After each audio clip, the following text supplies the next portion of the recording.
सोमवार के अष्टमी के दिन जिसके शरीर में सफेद चमड़ी पड़ने लगती है, चर्म रोग हो जाता है, या चेहरे पर आंख के पास में पूरा कालापन आ जाता है, उसको हमेशा याद रखना है, लाल चंदन का लेपन पीपल के पत्ते पर करिए। काय पर करना है? पीपल के पत्ते पर लाल चंदन का लेपन करिए। लेपन कर कर सोमवार की अष्टमी के दिन उसको लेपन कर कर वापिस निकाल कर शंकर भगवान पर उसका धीरे धीरे त्रिपुंड बनाकर लेपन करना प्रारंभ करिए।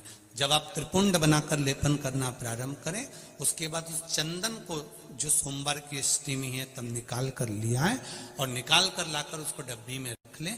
उस चंदन का प्रयोग चर्म रोग के स्थान पर थोड़ी थोड़ी मात्रा में करना प्रारंभ करें, पानी के साथ मिलाकर।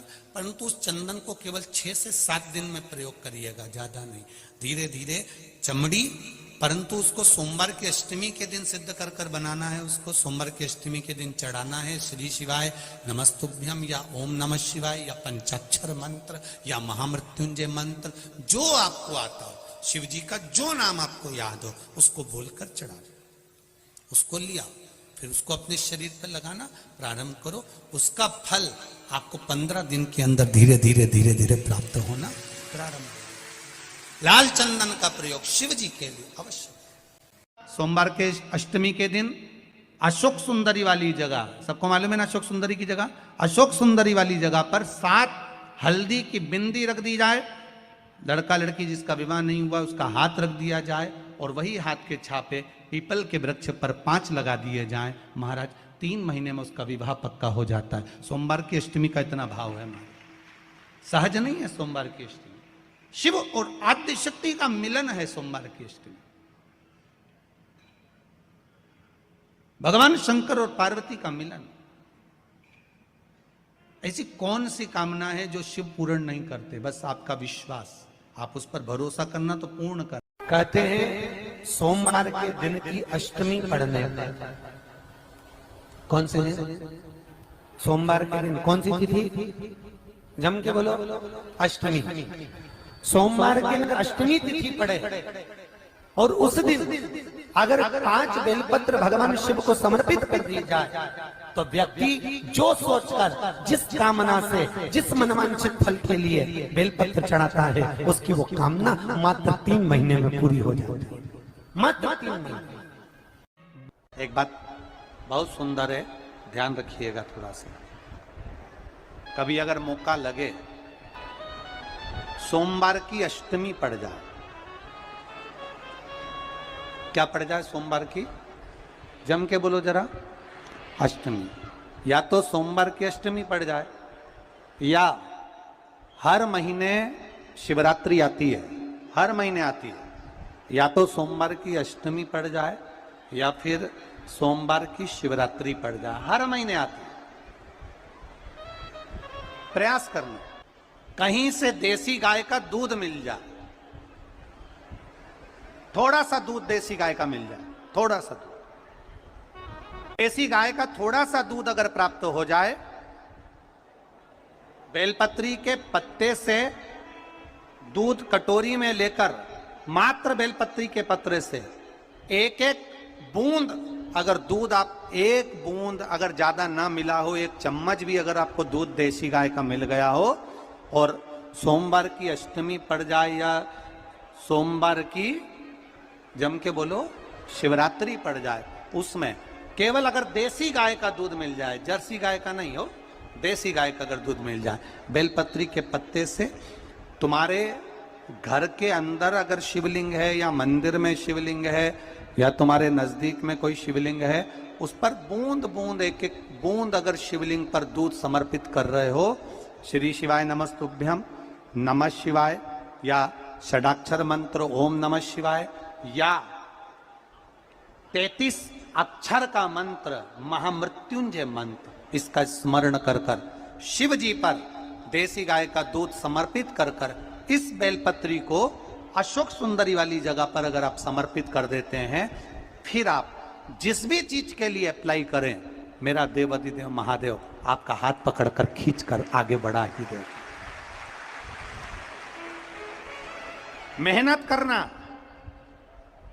कर्म पूरा करना, पढ़ाई अच्छी करना, और पढ़ाई के साथ में विद्या अध्ययन करने के साथ में अच्छी मेहनत के साथ में देसी गाय का दूध भगवान शंकर को समर्पित करना, भगवान शंकर को समर्पित करना। देसी गाय का दूध धीरे धीरे धीरे धीरे समर्पित करना, भावों के साथ अब समर्पित करो। देसी गाय का दूध एक एक बूंद समर्पित करिए, धीरे धीरे समर्पित करो। और देसी गाय का दूध जब धीरे धीरे समर्पित करें, बड़े रास्ते से आनंद से धीरे धीरे जब आप समर्पित करेंगे, बेलपत्री वही दूध में सनी हुई बेलपत्र अशोक सुंदरी वाली जगह पर, उस समय पर डंडी का भाग शिवलिंग की ओर नहीं होना चाहिए, उस समय पर डंडी का भाग जहां से पानी बहकर जाता है अशोक सुंदरी की ओर से, वहां पर होना चाहिए। कार्य में सफलता मिलती ही है। शिव तत्व को धारण कर पीला चंदन लगा लेना।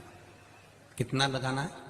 बीच वाला जो पत्ता है उस पर पीला चंदन। जब आपको लगे कि मेरा जीवन बहुत कष्टमय है, अब ये रोग, अब ये कष्ट दूर ही नहीं हो रहा, अब ये आए दिन तकलीफ पर तकलीफ बढ़ती जा रही है, आए दिन रोग बीमारी, पैसा घर में बच नहीं रहा, बहुत कष्टमय जीवन है, इसमें लगाओ पीला चंदन बेलपत्री की बीज पत्ती पर। महाराज, और बीज पत्ती पर जब चंदन लग जाए, लगने के बाद में ये दोनों पत्ती पर लाल चंदन लगा लीजिए।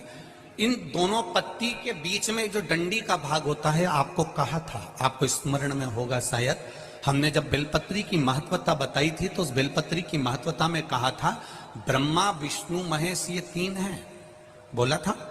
बीच में ये बड़ी पत्ती से लेकर जो दो पत्तियां होती हैं, इनके बीच में जो जगह बचती है, इसमें मां पार्वती के 64 योगनियां, मां पार्वती अपनी पूर्ण सिद्धि के साथ में जितनी भी देवी के स्वरूप हैं, वो माता 64 योगनियां देवी के स्वरूप में यहां पर विराजमान होती हैं।